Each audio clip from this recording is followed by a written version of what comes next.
President of this club, and I'd like to welcome you to the 22nd meeting of the 50th year of the Dublin Worthington Rotary Club. The invocation and pledge of allegiance will be offered by Tom Rice. Let us pray. Oh God, we are so blessed with abundant water, with green all around us, with Rotary and these friends and shared purpose. With this day and this meal, here are prayers of thanksgiving for Pope Francis. We pray for guidance and blessing for the conclave which begins today. We thank you for Christina and the opportunity to learn about supporting women's health here in Central Ohio.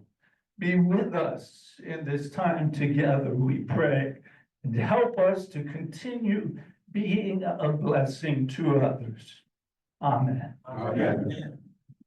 I pledge allegiance to the flag of the United States of America and to the republic for which it stands, one nation under God, indivisible, with liberty and justice for all. Thank you, Tom. Well, we have a lot of new faces in the room today, so we're going to get them all introduced, I hope.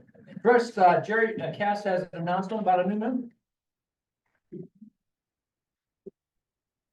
Thank you, Mr. President. Our newest member today is none other than our city manager, Robin Stewart. Robin, you can thank you.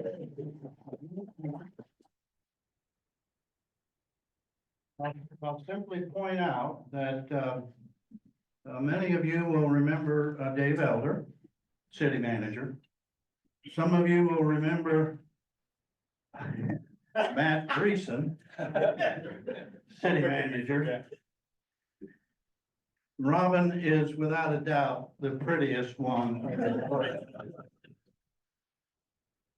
There's another one, Jim Grimmeyer was city manager way before Robin came to work. Was he as pretty as Robin? No.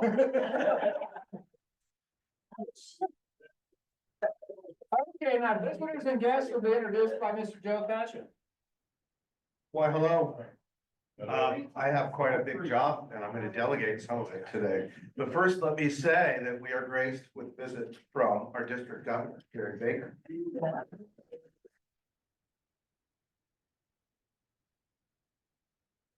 The first task of delegation will be to you, Shirley. If you would introduce Tammy to us, who is not just your guest, but your chauffeur and you coordinated today. You notice this, but Tammy is my friend and neighbor. She just retired of a career of nursing for 42 years, most recently from the Kings. So, and her dad was a Rotary. So her name's Tammy Stoshak.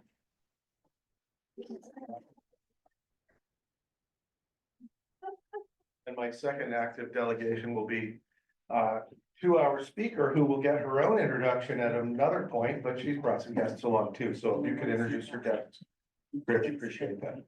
Sure. Right, yeah. I'm excited to be able to speak with you all, but I would love to introduce Debbie Donahue. She leads our community relations for Ohio Health, and so she's the reason why I'm here today. So, and then I also want to introduce Leah Lloyd, who is a member of my team. So thank you for having us. If I'm missing anybody, if you'll just throw your arm up and say hello, I think we've got it. Okay, thank you. Appreciate it. Okay, thank you. And Gary, do you have any words of wisdom you want to share with us as a district governor? Well, I'll need about 15 minutes. First of all, I just want to thank the club for the support this year. We're kind of wrapping up. 24, 25, Sandy Kniesel will be installed on the 6th of June. But I really wanted to thank you for providing a future district governor, Darnell Perkins.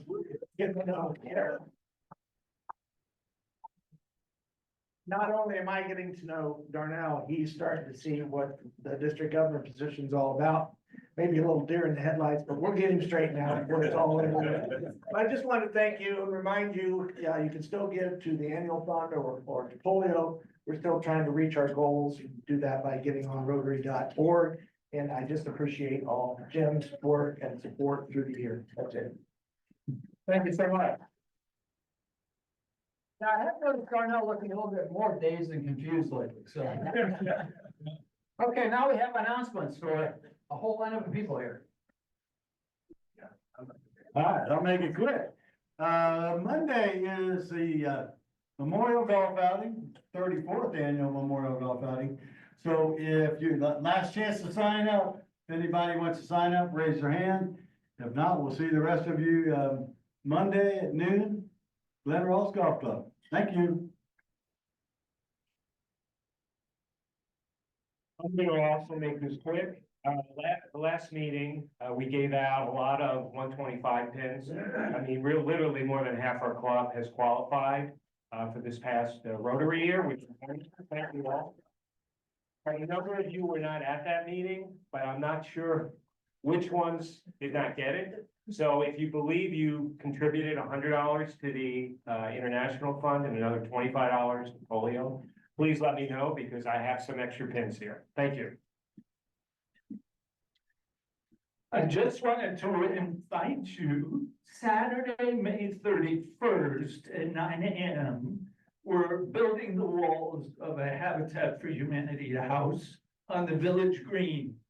And you can go to the website for Worthington Presbyterian Church and sign up. You don't need to be skilled. There will be a team leader who will teach you, and anyone 10 or older is welcome to build. But there will also be childcare provided and breakfast and lunch. Construction should just be from 9 till noon. And it's a ton of fun. So hope you can help. Is elder care included in that? Just checking. Hey, everybody. Just want to say, the night at the races was fantastic. Everybody had a wonderful time. We don't know how much money we made. We haven't got all the money together, but we did make money. And it was a lot of fun. And our big winner of the night was our very own president, Jim Farmer.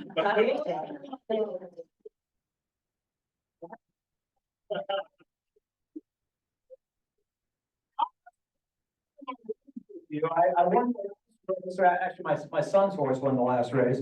So we got this beautiful trophy. It's not a piece of my house, obviously. And then, if you win that race, you get into the very last race, which is a special race. And I won that. That came with $175 in cash and gift certificates, and the all-important horse's ass trophy. Congratulations. Several of our members were winners, and my son won a trophy too, so we were all excited. But at this time, I'd like to have the committee stand up and those who volunteered stand up to be recognized.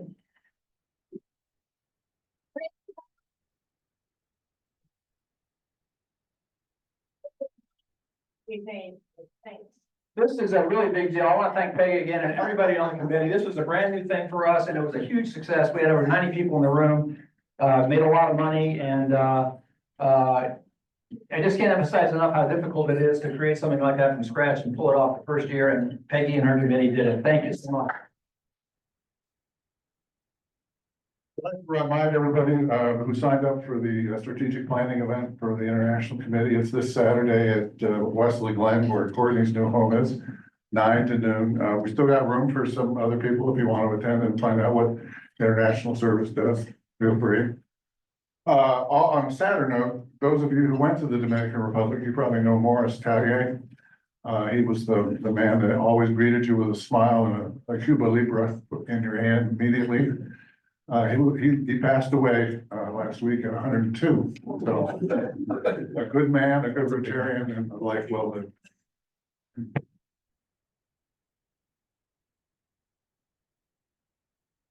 Most of you know that at the end of the year, which of course is coming up real soon, the club generally gets a gift for the outgoing president. But now that Jim has that trophy, I don't know, we're gonna have to think of something else to give him, I'm not sure. We also, as a club, well, we're a busy club, you know that? We as a club also planted some trees. Those who helped, plant the trees, please stand up. Mike Moulton for sure. He got us a deal on these trees that you wouldn't believe. And, the treasurer's, it's so small, the treasurer's thinking about not even paying it. But a dozen people showed up. And, we spent a little over an hour putting in 3 trees. One of those trees had a trunk of about, 4.5 inches, 5 inches? Yeah.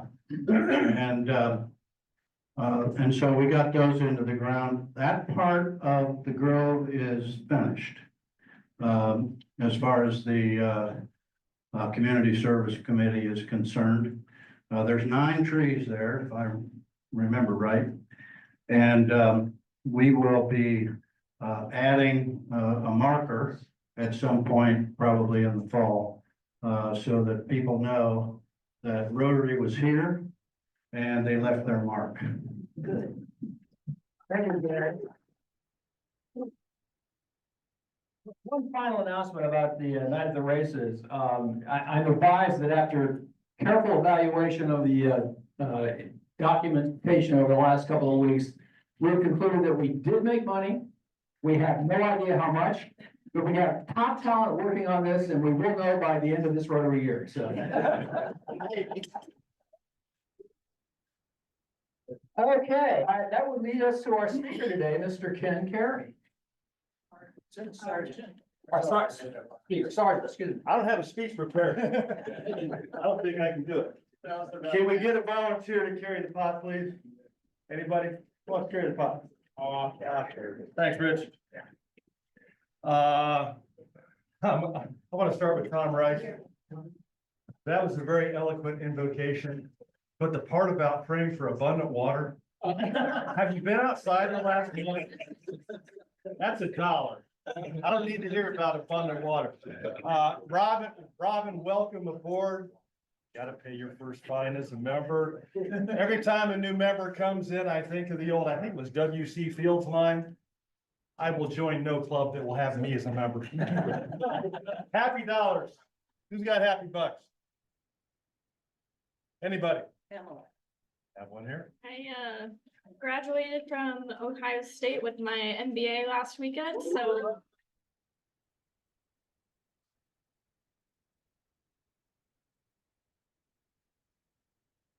Anybody else?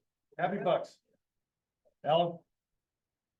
And I'm happy to throw in 10 for the fines that I owe from being gone while I was gone.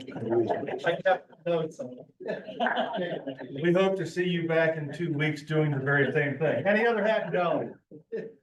For another graduation, I graduated 55 years ago from Florida College, had a great reunion. Saw a lot of my friends there.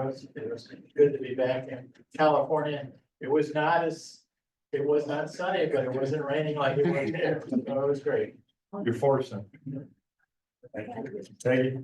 Yeah, we're leaving next Thursday to spend 2 weeks with our daughter in North Carolina, so I'm happy. Anybody else? I just want to thank Pearl Morrow for her leadership in the youth over for so many years. She's truly wrapping up Ryla before too long, but I just want to thank her because she just does a tremendous job. That it for everybody?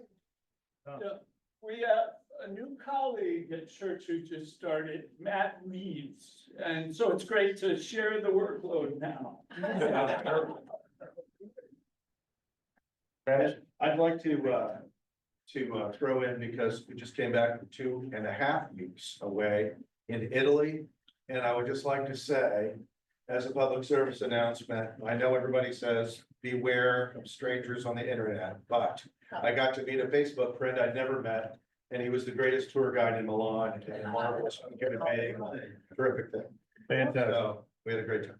Good for you. Anybody else? Happy Bucks.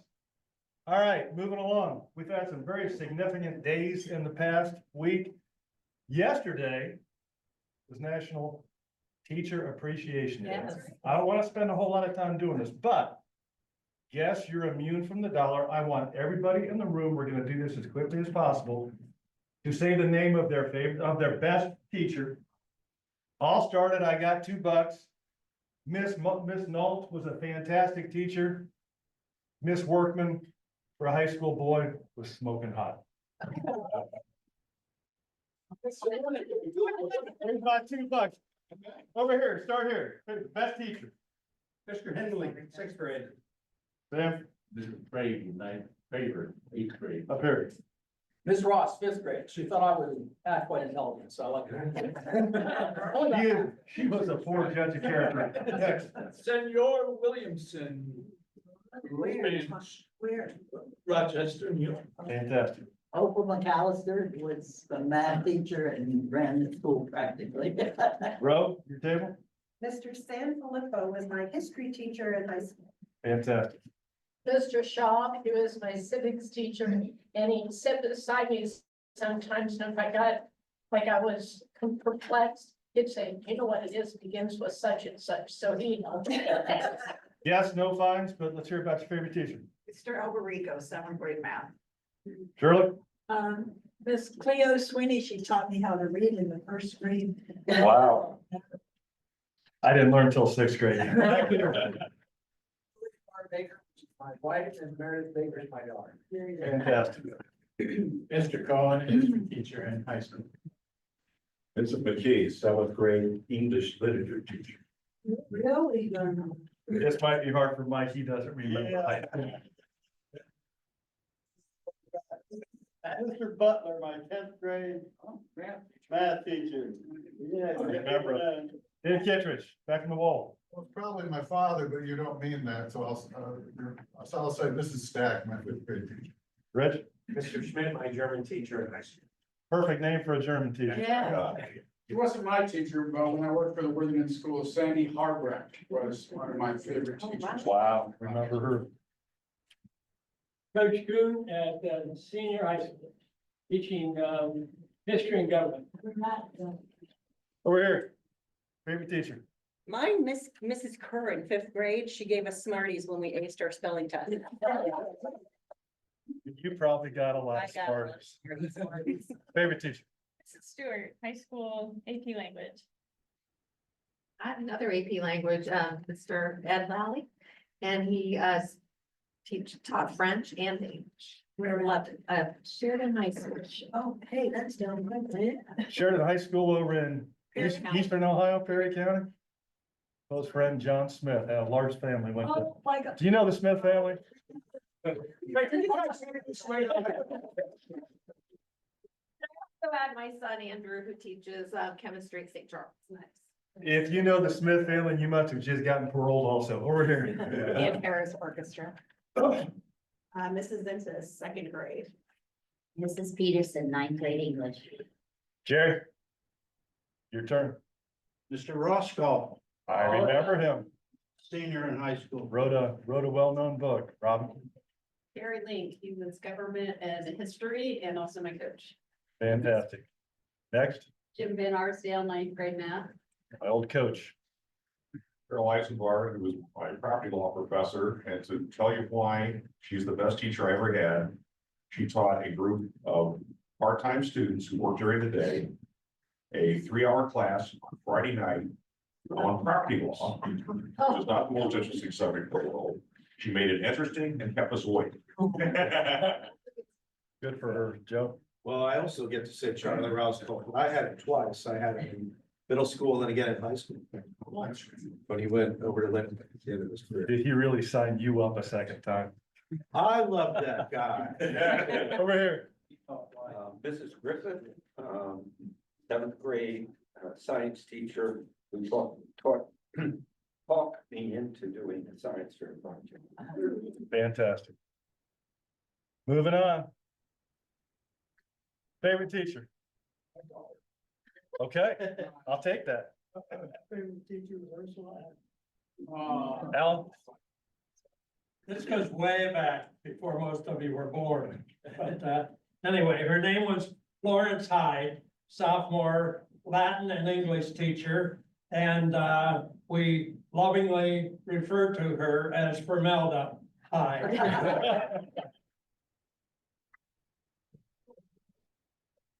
Hey, what do you got? Good thing. Mrs. Schwartz. All right. Hey, first grade teacher, she was fabulous, and I married her. You're not when he was in first grade. No, she's still teaching. I'm not a good student. My friend John Smith from Sheridan High School, married his high school art teacher. Roger. Dr. Senta, he was a World War II B-17 pilot. Wow. And taught math. Impressive. Taught a lot of stories about World War II. Wow. George? There wasn't very many in my school, went to Plain City. Arden Danford is somebody in Plain City. Despite that, you made it through veterinary school. Green Harvey, freshman English. Oh, wow. Wow. That's $1 from everybody but our guest, Mike. I'd like to throw in $1 for my granddaughter, who is a special needs teacher at Bexley High School. She just got accepted to the master's program at OU. Fantastic. God love what they do. All right. For my son-in-law, who's a teacher up for Arlington High School. Keep them coming if you want to keep donating dollars. Couple days ago was Cinco de Mayo. What table wants to tell me what Cinco de Mayo celebrates? Oh, there we go. Regardless of what you say, it's gonna be the wrong answer. You know that. Go ahead. Cinco de Mayo. What is Cinco de Mayo celebrate? Okay, it's the day when the Mexican army defeated the French. Doing great. Who were, and thereby allowed, it's not their Independence Day, and it's primarily a local holiday in the city where that battle took place. Okay. What year was that victory? 1862. 1862? Yes, what city? Where was it? And how much beer? Come on, where was it?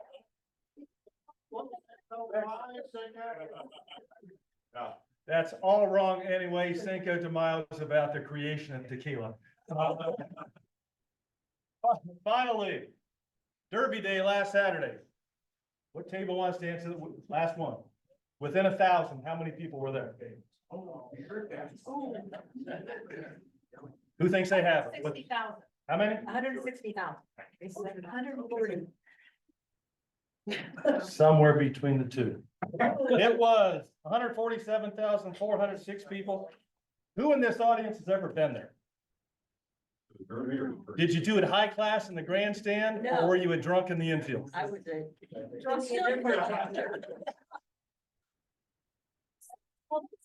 That's it, everybody have a great week. $2.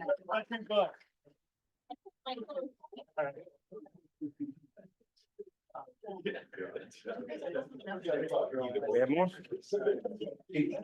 Okay, our speaker today will now be introduced by the one and only Lisa Federico. Thank you. No, I'm good. Thank you. That was a great job, thank you. It's my pleasure to introduce Christina Stucher. She's the executive leader serving as Vice President Operations for the Ohio Health Women's Center. Christina was named to lead the largest investment in Ohio health history, a dedicated and comprehensive hospital and medical office building for women's and reproductive health on the Riverside Methodist Hospital campus, which is going to open in 2027.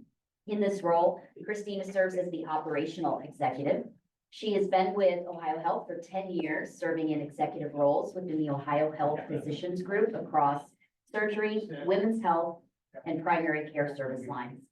When Christina is not spending time with her daughter and husband, you can find her enjoying the Columbus vibrant performing arts scene or supporting the Franklin County community through service, where she serves on the board for Freedom a la carte and the Community Shelter Board. So with that, I will give you Christina Stucher.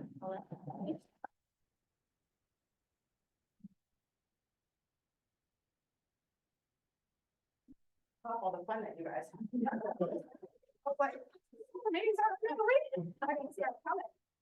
Yeah, all right, so. Tech help. Here we go. Oh, it was pulled out. That was something sad. Here we go. It must be. I wonder. Okay.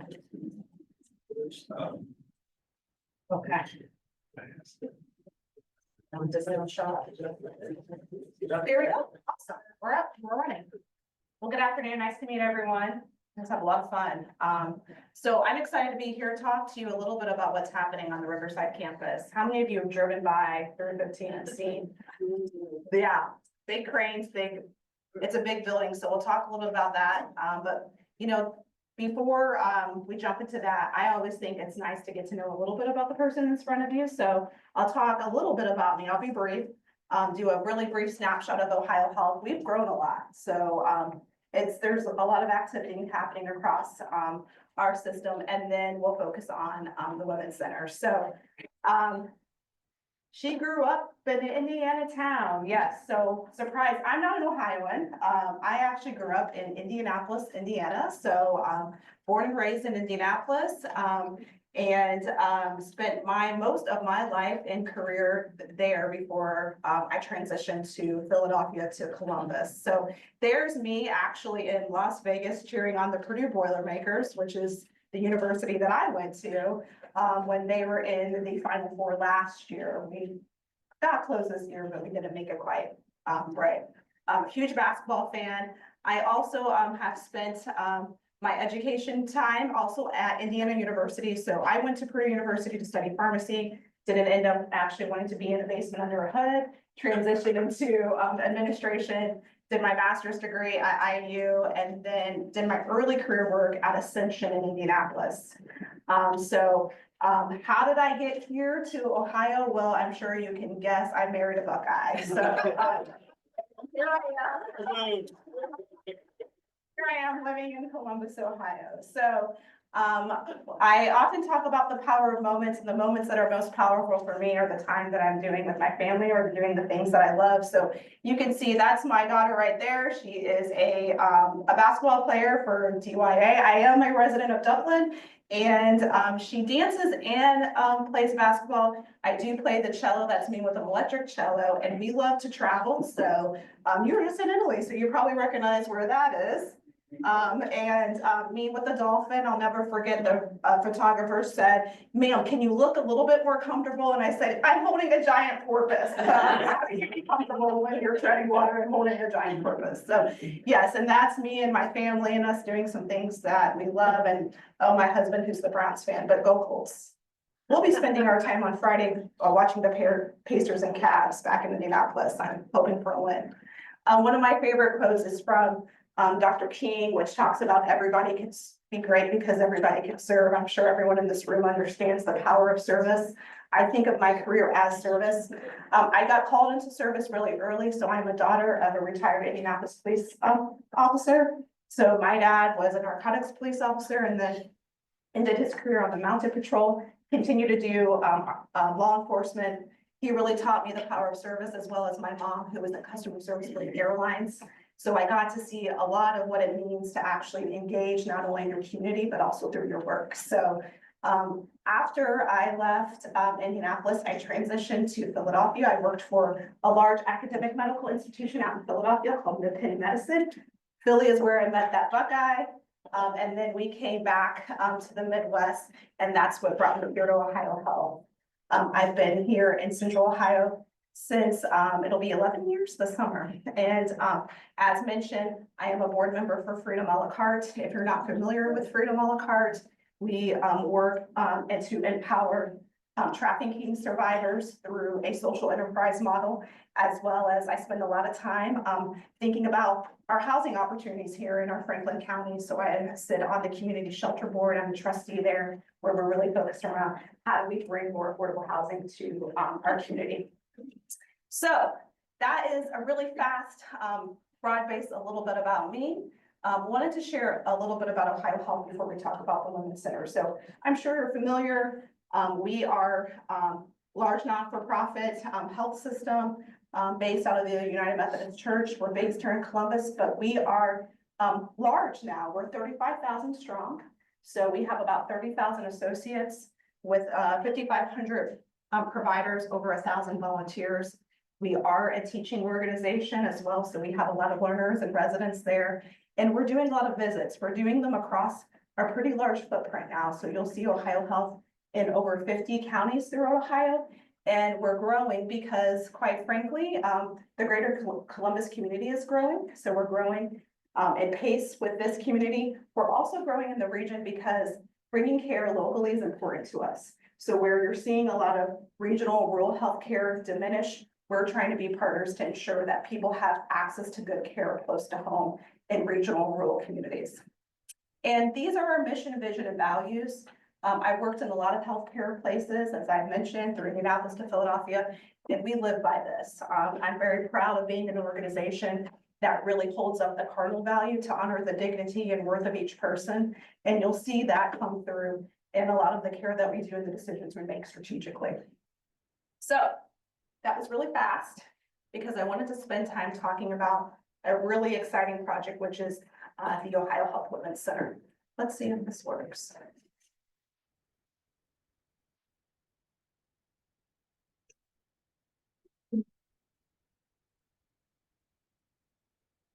So this is what you'll see in about 2 years coming through on the campus of Riverside. It is huge, yes.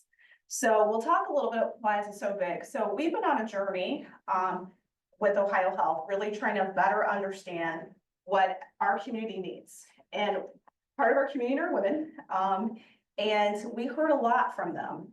And so we had women who talked and shared a lot about their experience in healthcare and their experience of just being a woman inside of our community. And so we've heard about being overburdened and exhausted, wanting to be able to be seen more as themselves. We've heard that their experience with clinicians could have better trust in it. They're worried about failing in healthcare. And they also want to be a part of community as it relates to their health. And so when we heard a lot of that, there's an opportunity for us to be able to respond in a different way. And so that's really generated some of the dialogue around the Women's Center. And so it's really about how do we have what we call a differentiated experience. And when we mean differentiated, we mean that we really want to value some things that may be overly often undervalued. And so for us is how do we create something that's really unique? Women are typically the chief medical officers for their family and their community. They drive a lot of the decision-making. They're engaging not only in care for their families, but care for across those that they know. And we know that if we can connect deeper with them, that means that it elevates a lot of the care that we give across Ohio Health. So why the Women's Center? It's really about reimagining the care for all women, but it does impact two things for us. So we've talked a lot about that differentiated experience, but a big thing also for us is around giving Riverside an opportunity to grow outside of just women's health. So the care that we're providing for women today inside of the main chassis of Riverside really starts to shift into this differentiated experience, which means we can invest in higher level programming inside of Riverside as well to serve all needs for our entire community. So that's really some of the strategic reasons around why we're driving towards this destination for women. So what's in the Women's Center? That's typically where people are really interested in. Why is it truly care across the lifespan? Well, we're elevating care that's more than just, I would say, the inpatient experience or the obstetric experience. Often you see women's care is really focused around the time that women have a baby. Well, we actually have a very long lifespan, and many women, many women also choose not to have a baby or cannot, and we want to take care of women for all the complexity that they comes with them for their care across the lifespan. So you'll see in the Women's Center, we're bringing a lot of new programs to life that really are across her entire lifespan. So for example, you'll see that we'll have a women's heart health program.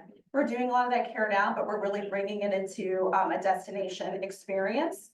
We will add in our midlife program. We've launched a midlife clinic that supports women in a really critical stage in life, which is the menopausal stage. You'll also see that we are investing in bone health, supporting osteoporotic care for women, as well as doing full care, meaning our first gender primary care, a primary care that's really focused around women and families to be able to coordinate care across all of these specialty areas. We're really excited about the opportunity to bring pediatrics onto campus. It has been on campus for a while, and we know that it's an important triad for women is to have pediatrics, primary care, and their obstetrician all together. And lastly, I want to highlight our 4th trimester clinic. There's a lot of data now that shows that 90 days post-pregnancy are really important for the health of the mother and the baby. So we've started a special clinic just for that time where we're engaging mental health professionals as well as lactation professionals and primary care, all to support that 4th trimester or the 90 days post. You'll also see a lot of our surgery programs also being expanded inside of the center. It is quite a large building. So the Women's Center is 555,000 square feet. It's around 185 inpatient beds. So it's a full hospital and medical office building connected and combined. You'll see that we are on track, and we'll talk a little bit about that. But on the hospital side, it's an 8-floor building that not only has our labor and delivery and postpartum care and those items, but also other inpatient care like gynecology, surgical short stay, our high risk obstetrics, and we're expanding our neonatal intensive care. So a lot of our growth that you'll see inside of our inpatient care has to do with more high risk pregnancies.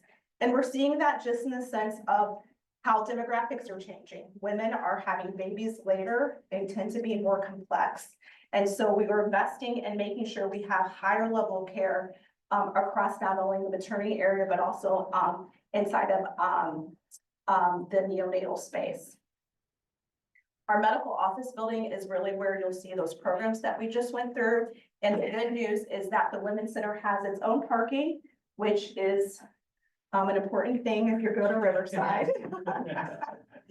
I brought the P word up, and yes, so we're really excited about having a destination parking space with our destination center.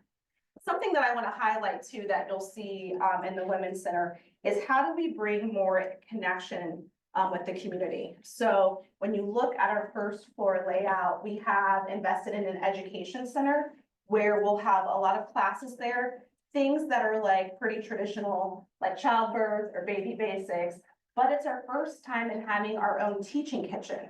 So we're partnering with our food and nutrition leaders, and we'll have pop-up teaching kitchens. So if you want to come and learn how to make heart-healthy meals, you can come into the Women's Center. We'll have one of our chefs there. They'll walk you through that. And we're really excited about doing that because that's really new for us to really lean into that space. So what's going on with construction? Well, there's the site. Some fun facts is that we have poured enough concrete to fill 26 Olympic pools. We are starting steel erection, and we'll have enough steel this building that is the size of 2.5 Boeing 747s.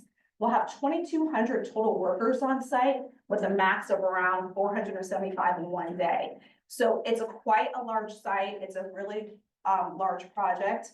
We are connected to the core hospital on our first floor, our basement, and our second floor. So we're also working through some of that fun stuff around connecting to an existing structure.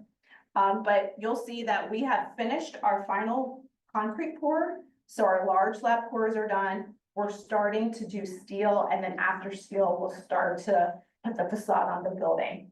The building will look done to you by the end of the summer, but we'll be doing all the interior work in about a year and a half. Here's our timeline. We are working through that structure. We'll have a completely enclosed building in 26, and then we are on track for opening in the spring of 2027. I do not have a date yet, not to be revealed yet. Some peeks at the interior, you'll see that we've been really thoughtful around the design and how the design embraces not only nature and a lot of light. This is our main entry and our lobby. That's actually going to be a digital wall. So we're using kind of digital in a way that we've never done before to evoke experience. This is kind of looking at our lobby. This is a labor and delivery room. This is what our postpartum rooms or general hospital rooms will look like. And exterior of the building. So I was doing that really fast because of our time constraints. I wanted time to be able to have any questions or dialogue. So what questions may you have that I can answer about Women's Center or what's happening on campus? The 400 construction workers you have there every day, Not yet. where are they parked? Oh, yes, that was fun. There's some. Yes, but yes. Yeah. Don't mention the P word again. I have a question about the Bing. Are you taking those services into this new facility? So the Bing is our cancer focused building. Okay. And we announced that we are building a comprehensive cancer center near the Riverside campus, actually contiguous to our administrative campus. So we'll be developing more cancer care there, outpatient. The only thing that's coming from the Bing into the Women's Center is screening mammography. So we are separating that experience. So diagnostic mammography will go into the cancer center, stay at the Bing, and then eventually go into the comprehensive cancer center. But screening will come into the Women's Center. So yes. Yes. I was just wondering then, the whole rest of Riverside, Yes. is that all left just for men? That's right. Yes. Pretty much. The old part. Yes.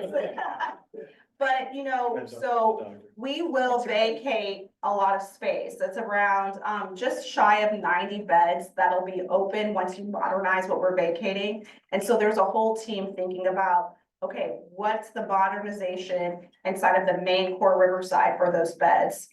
I would say that it's mainly most likely gonna lean towards intermediate to critical care. That's where we see a lot of the needs and our growth in our community, because so much care is going outpatient. Hospital care, inpatient care is much more at a higher level intense than it used to be. Yes. Well, it seems to me from what you've described that the emphasis with the Women's Health Center is on women of childbearing age and. Post. I'm sorry. Really, the emphasis is around women across the lifespan.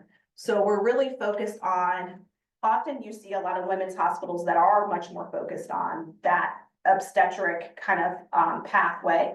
While that's going to be in our building, most of our growth in the Women's Center is everything outside of that. Yes. So how many medical professionals will you have to be hiring to accommodate this? Yeah, so that's a complicated answer, but I'll say is from a clinical care, not as much. So we're moving so much of our care already that exists today. A lot of that inpatient care exists today. So we're hiring from, I would say, more of a medical or allied health professional will be limited. A lot of our hiring is going to be more in the support services areas, right? So we're going to have our own kitchen and cafe, much more square feet to clean, to maintain, needing more people to greet people across all of our floors. So we have a couple of net new units in there that we'll have to hire up for clinical staff, but the majority of our staff hiring are going to be kind of in those support services areas, which are actually as hard. You know, we're competing with a lot of the same areas across multiple industry when you're trying to hire an environmental services worker, which that's what we call like a custodian or like a food and nutrition leader. So very challenging there. So we will have a plan around hiring starting to form in the next year. When this is all done, how is Riverside's bed count going to compare to the Wexner Center? I don't know actually exactly how many beds the new Wexner Center will have. That they have not actually released that. So I couldn't tell you. So but will be large. So the net increase of 90 beds is what you're saying, because you're gonna. That we vacate there. And then we have our own net increase too. So we're talking about around 130-ish net increase total beds on campus. Yes, so we're already pushing up to it. If you were to look, we're well above 1,000. Yes. How was this funded? Yeah, so it's fully funded by Ohio Health. We pride ourselves in our fiscal management, and so the health system is funding this completely. It's a $600 million investment, which is our largest investment, the largest capital project to date. We are doing some philanthropic work, but that's really focused on programming. That's all the stuff that typically our payers don't pay us for, that we're trying to invest in. One thing I didn't highlight because of time was one of our busiest OB clinics is at Riverside. So that is our resident clinic that serves our most vulnerable women in our community. They need a lot of space, so they're gonna grow about 50% more space so we could serve more women. And so spaces like that and the type of really intense care and support they provide are places that we look to community help to support us with. But outside of the bricks and mortar, the technology, all of that stuff is all funded by Ohio Health. Yeah. Well, I was fortunate to never be hospitalized until I was 76 years old.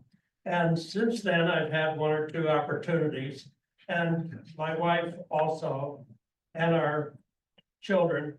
And we just feel very fortunate to be close to Riverside Methodist Hospital and all the good care. I won't go so far as to refer to it as a pleasure palace, but it's really a great. Yeah, no, well, thank you for that. And we appreciate that. You know, we pride ourselves on, as we talked about, our mission, our values. And so hopefully you see that when you come through the doors, that our teams really lean into that and lead. And we're excited about what the Women's Center can bring for the community.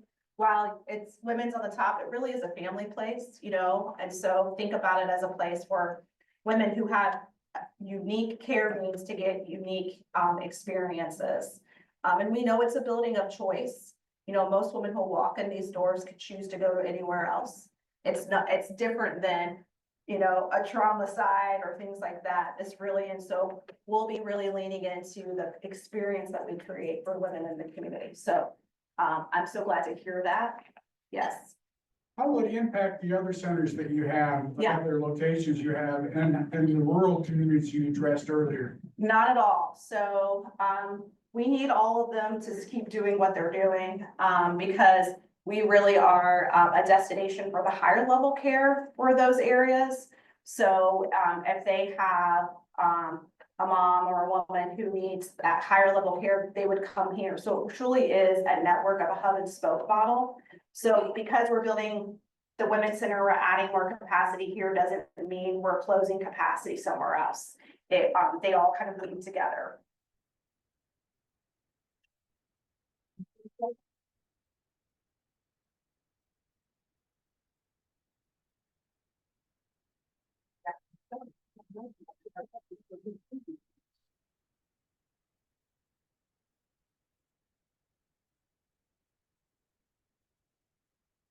Okay, I have a good authority that we're having a raffle today. We do, and I've been mixing these up good.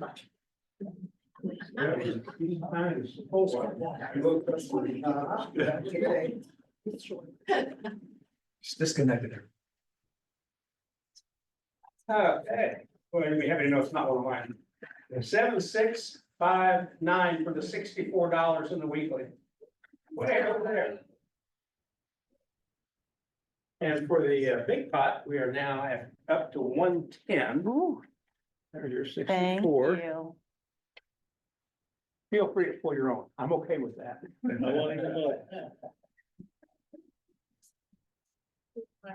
Okay, last four, 7592. Wrong number. Also not me. You have a 1 in 51 chance. Well, that's pretty good. Remember that day I sit on the foliation of spades now?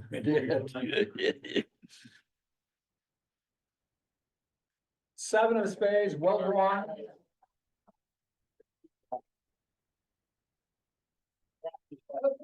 Stand and join me in the four-way test at this point. All the half-ball things that we think, say, and do. First. Second. Third.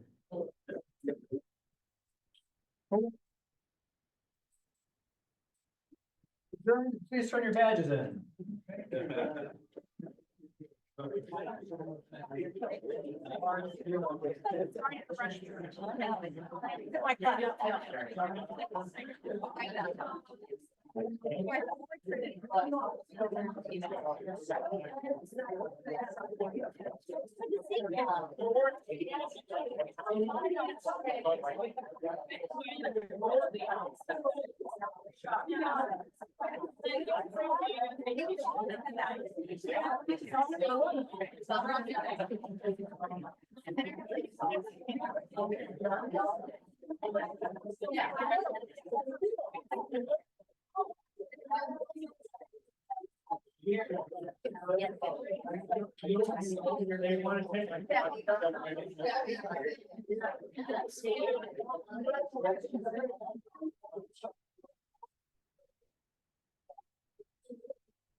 Yeah, I know, I'm right about it.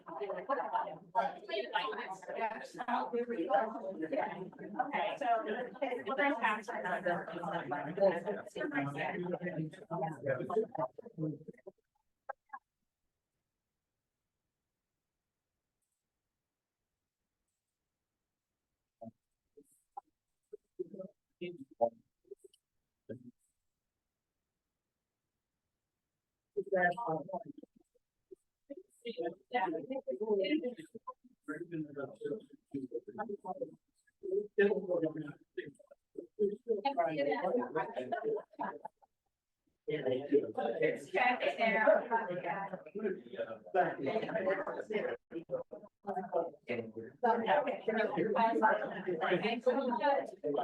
Yeah.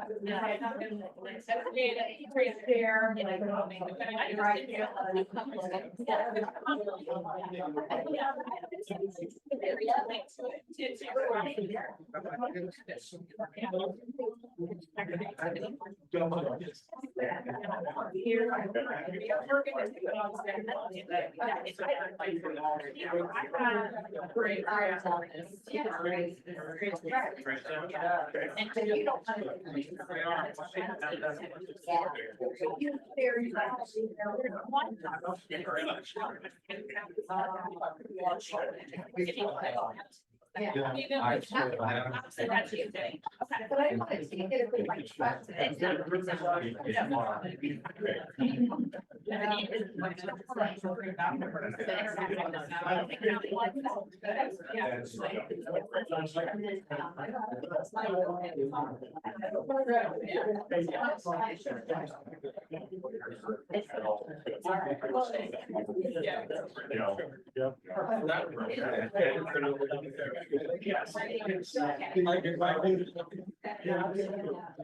Ohio State's out there.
Sorry, got everything.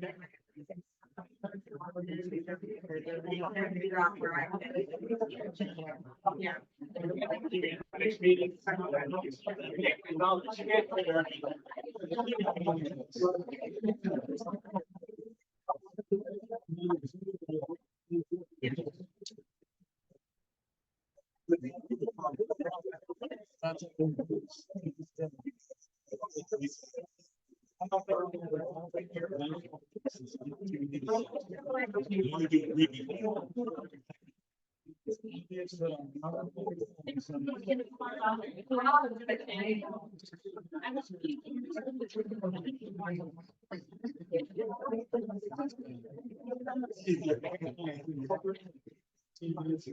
Oh, my God.